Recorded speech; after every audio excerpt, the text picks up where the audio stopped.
मेरे प्रिय कैडेट्स, आप सभी को मेरा नमस्कार। आज हम पाठ संख्या 10 इसका कविता का शीर्षक है मेरी अभिलाषा है। मेरी अभिलाषा यानी इच्छा जो है यहाँ पर प्रकट कर रहे हैं। एक बालकों के रूप में यहाँ पर जो इच्छा है इसके कवि हैं द्वारिका प्रसाद माहेश्वरी। इस कविता के अंतर्गत कवि कहना चाहते हैं कि आप इस कविता को पढ़ने के बाद एक तो त्याग, सेवा, सहनशीलता, दृढ़ता किस प्रकार होते हैं उसे आपको अवगत किस प्रकार करना है, ये सभी बातें जो है आपके सम्मुख रख रहे हैं कविता के माध्यम से। कविता बहुत ही सुंदर है। पिछले वीडियो में मैंने उसे स्वस्वर में वाचन किया और इस कविता में आपको जो इच्छा है यहाँ पर कहते हैं कि जैसे आपकी इच्छा ऐसी होनी है कि वह बड़ी होनी चाहिए। छोटी छोटी बातों पर इच्छा जताना अच्छी बात नहीं है। आपको इच्छा जो है कल्पना जो है बहुत बड़ी कल्पना, जैसे इच्छा देखिए मैं प्रधानमंत्री बनना, सभी को बनना जो है आप इच्छा प्रकट कर सकते हैं लेकिन सभी नहीं बन सकते, कोई एक बन सकता है। इसीलिए इच्छा जो है आपकी जो है बड़ी होनी चाहिए ना बल्कि छोटी। उसी प्रकार यहाँ पर परोपकारी किस प्रकार होते हैं उसे आप जान रहे हैं। जैसे परोपकारी बनने की यहाँ पर संदेश मिलती है। जैसे परोपकार यानी जैसे सूरज हो, पहले हमने जो पंक्ति में यही देखा है, पहली पंक्ति में हमने विस्तृत अध्ययन किया है, उसमें सूरज सा धमकू कैसे झलकता है, वो किस प्रकार झलकता है। सूरज लोगों को जगाता है, पशु पक्षियों को जगाता है और जो पेड़ों के पत्तों को अपना आहार तैयार करने के लिए प्रेरणा देता है। चंदा जो है चमकता है, आपको शीतलता प्रदान करता है। झलमल चमक धमक के जो उज्जवल प्रकाशित तारे जो हैं कैसे आपको मन मोह लेते हैं। उसी प्रकार इन सबके जो निहित गुण हैं, अंदर छिपे गुण हैं, उसे मेरी भी अभिलाषा है कि इनकी तरह दूसरों को मैं प्रकाशित करूं, उनको शीतलता प्रदान करूं।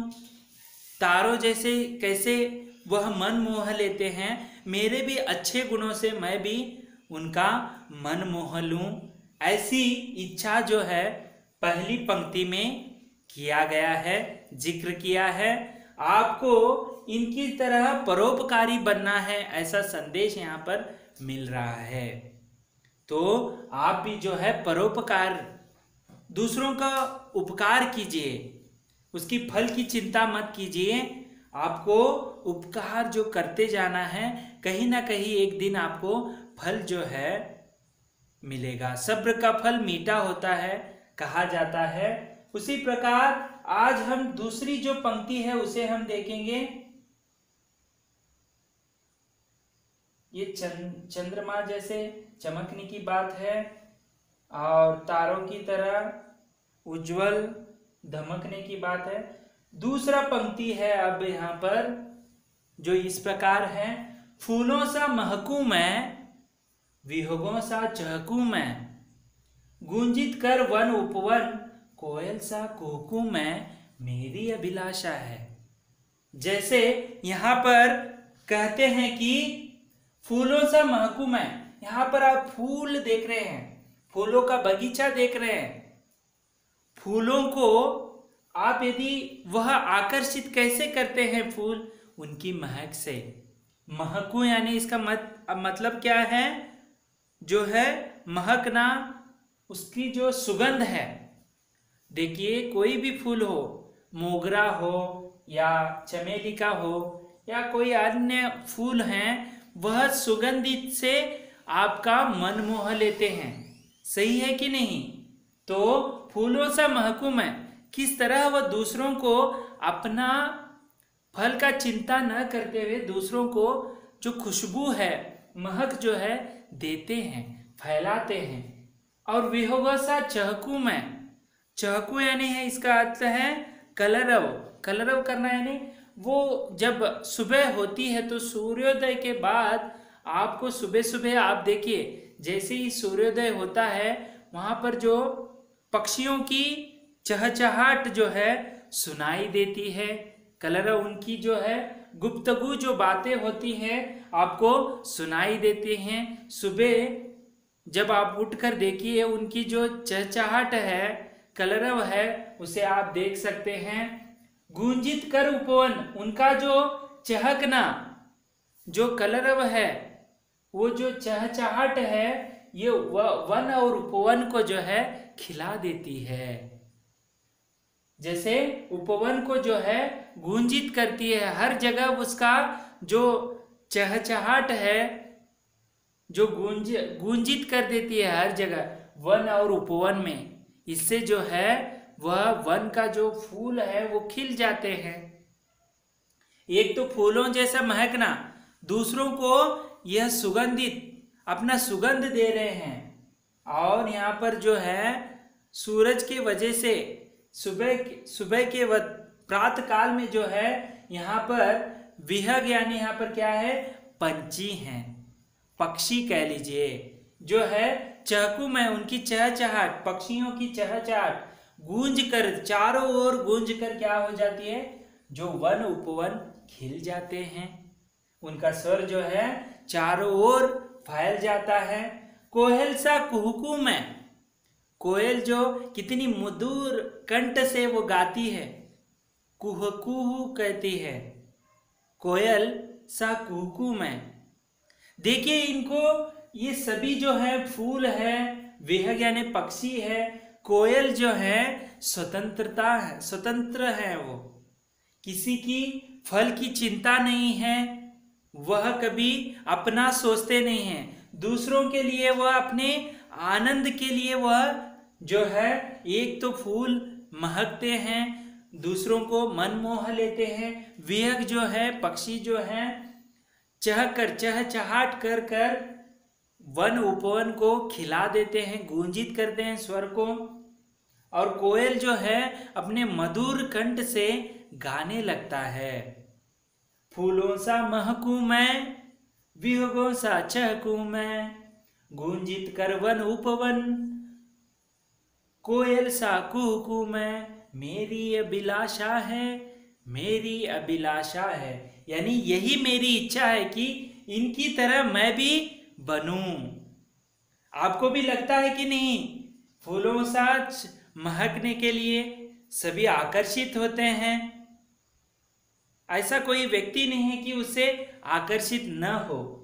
उसी प्रकार यहाँ पर पक्षियाँ जो चहचहाते हैं, उनकी जो स्वर है गूंजती है, कोयल की मधुर कंठ, कोई भी व्यक्ति को जो है उसकी मधुरता संगीत को सुनकर मंत्रमुग्ध हो जाता है। इसी प्रकार मेरी भी अभिलाषा है कि इनकी तरह मैं भी बनूं। तो यहाँ पर चित्र देखेंगे, फूलों सा महकना, यहाँ पर आप देख सकते हैं। दूसरा है विहगों से, यानी पक्षियां जो हैं उनकी चहचहाट, उनका जो कलरव है वो गुप्तगू करते हैं, जो उनके चारों ओर जो है फैल जाता है। आप यदि कमरे में सो रहे हैं तो सुबह प्रातः काल में जो है उनकी जो चहचहाट है जो धीरे धीरे आपको सुनाई देती है। उसी प्रकार आगे कहते हैं, यह इनकी जो गूंजित, इनका जो स्वर गूंजित होकर वन उपवन में फैल जाता है चारों ओर। यदि वह घर के पास है तो घर में भी यह जो आवाज है गूंजती है। उसी प्रकार आगे देखेंगे, यहाँ पर देखिए कोयल जो है, कोयल का रंग काला होता है लेकिन उसका कंठ जो है बहुत ही मधुर है। उसकी जो कुहकना है, कोयल जब गाती है तो सबको मंत्रमुग्ध करती है। इसीलिए कहते हैं कि उसके गुणों को देखना है, ना बल्कि बाहरी ढांचा को देखना है। वो कितना अच्छा गाती है। कोयल जो गाती है तो कुहकती है तो सबके मन को मंत्र मुग्ध करती है। कोयल सा कुकू में देखिए कितना अच्छा, वो जब आनंदित होती है तो दूसरों का अपना सारा जो चिंता है वो भूलकर मधुर कंठ से गाने लगती है और सभी को मंत्रमुग्ध करती है। इसी तरह मैं भी, मेरी भी अभिलाषा है कि कोयल की तरह मैं भी कूकूं। किसी संसार में किसी जो है उसमें दुख का संभावना कम करके मैं खुशी से अपने स्वरों को दूसरों के वाणी के मुखांतर, जो अपने वाणियों के मुखांतर दूसरों को मैं भी मंत्रमुग्ध करूं, यही मेरी अभिलाषा है, ऐसे कहते हैं। तीसरा जो पंक्ति है इस प्रकार है,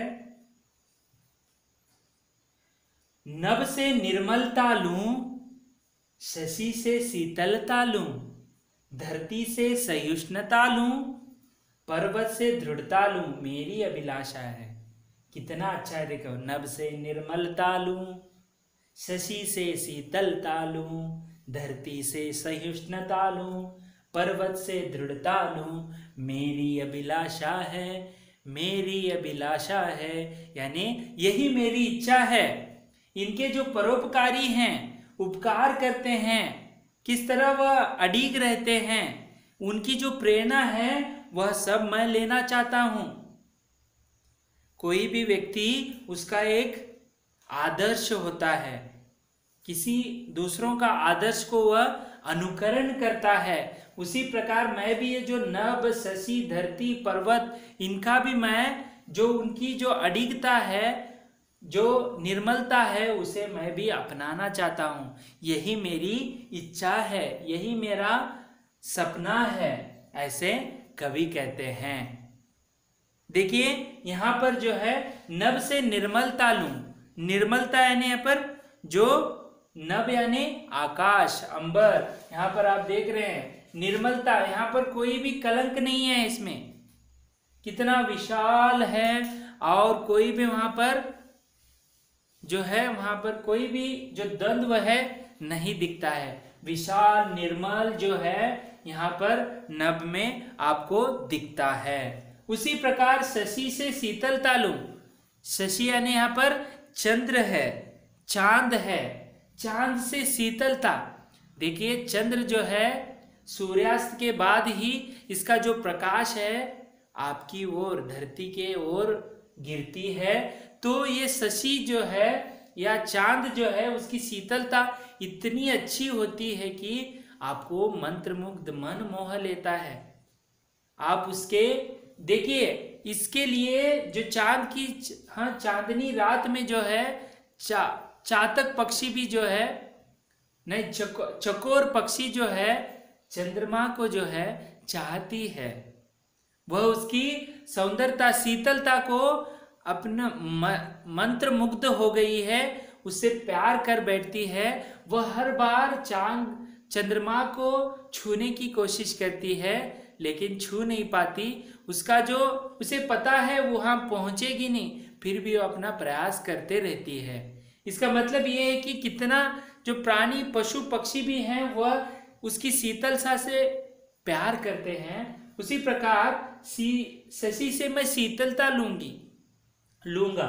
जैसे देखो शीतलता, देखिए आपके मन को शीतलता होने से दूसरों को जो है शांत का आभास होता है, शांति मिलती है। शीतलता, यहाँ पर कोई शोर शराबा नहीं होता। चांद से हमें शीतलता हासिल होती है। धरती से सहिष्णुता लेना, सहिष्णुता यानी सहनशीलता।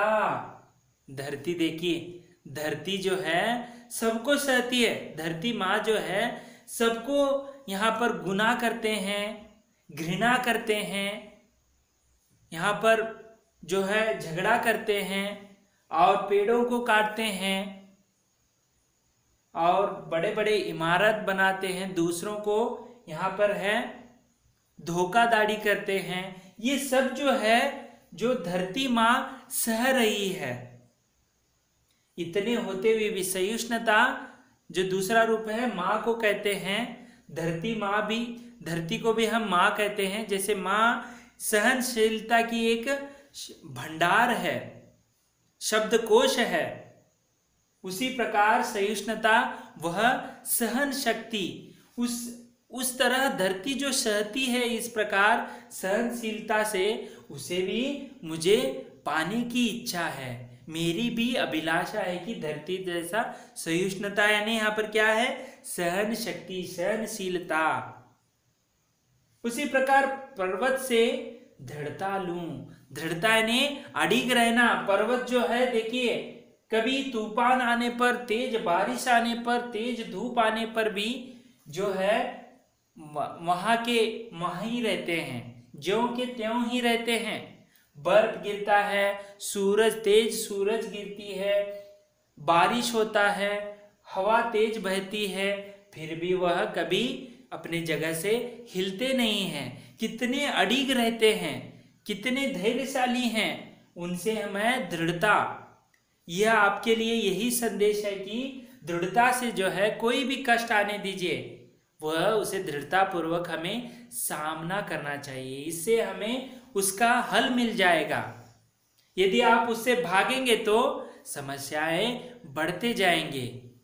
आपको उसे रोकने के लिए ही दृढ़ता की आवश्यकता है। दृढ़ता यानी मजबूती जो है आपके अंदर होनी चाहिए।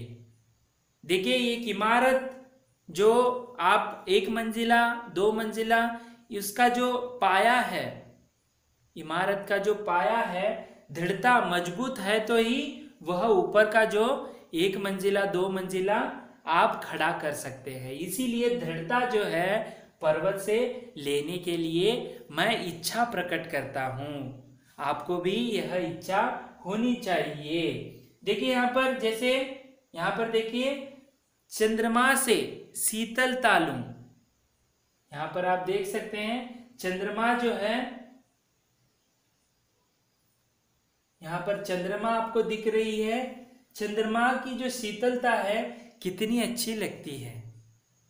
उसका जो प्रकाश है धुंधला धुंधला होता है, लेकिन सबको बहुत ही पसंद आती है। उसी प्रकार आगे है, यहाँ पर देखो, धरती से सहिष्णुता लूं, यानी यहाँ पर धरती माँ को देखिए, यहाँ पर कई इमारतें बनाए हैं, पेड़ों को काट दिया गया और जगह जगह इमारतें बनाई। और यहाँ पर कितने सारे हम जो है यहाँ पर जहाज चल रहे हैं और यहाँ पर जो गंदगी फैला रहे हैं, धरती माँ जो है सहन कर रही है इन सबको।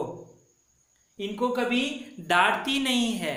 उनसे सहनशीलता मैं भी हासिल करूँगा। इनसे मेरी भी यही इच्छा है, अभिलाषा है कि धरती से मैं सहिष्णुता हासिल करूं। और अंत में कहता है कि पर्वत से मैं दृढ़ता लूं। पर्वत देखिए यहाँ पर किस प्रकार जो है विशाल रूप में, और यहाँ पर आप देख सकते हैं कितना हंसमुख चेहरे से वह पर्वत, आंधी आने दो, तूफान आने दो, तेज बारिश होने दो, तेज धूप आने दो, लेकिन कभी वह एक जगह से दूसरी जगह भागता नहीं है। वह ज्यों के त्यों उधर ही रहता है। इस तरह मैं जो पर्वत से दृढ़ता यानी मजबूती जो है मैं भी लेना चाहता हूँ। यही मेरी इच्छा है। इस प्रकार हमने मेरी अभिलाषा द्वारिका प्रसाद माहेश्वरी की जो इस कविता के माध्यम से हमने सेवा किस तरह करनी है, त्याग किस प्रकार करनी है और सहनशीलता किस प्रकार होती है, इसे हमने देखा। दृढ़ता जो पर्वत से है, दृढ़ता लेनी है। ये सब जो इच्छा है, परोपकारी करते हैं, इन सब गुण को अपने अंदर जो है समा लेना है। यही मेरी अभिलाषा है कि इन सभी गुणों को जो है मैं भी अपना सकूं। ना बल्कि कार बंगला मैं खरीदना, ये मेरी इच्छा नहीं है, लेकिन जो है उनका सोचने का जो, देखिए यदि आप कार बंगला मांगेंगे तो यह बहुत बड़ा जो है बाढ़ आ गया तो वह पूरे जो है बहकर चले जाएंगे। इन्होंने तो पूरा जो दृढ़ता, सहनशीलता, बहुत बड़ी बात को इच्छा जो है प्रकट की है। इसीलिए माहेश्वरी जो है ये बाल गीतों के महाकवि कहे जाते हैं, जो इतने अच्छे से अभिलाषा, मेरी भी अभिलाषा है कि इस प्रकार मैं भी जो है ऐसे इच्छा को प्रकट करूं। अब हम इस कविता के शब्दार्थ को देखेंगे जो इस प्रकार हैं। अभिलाषा यानी इच्छा, चंदा यानी चंद्रमा,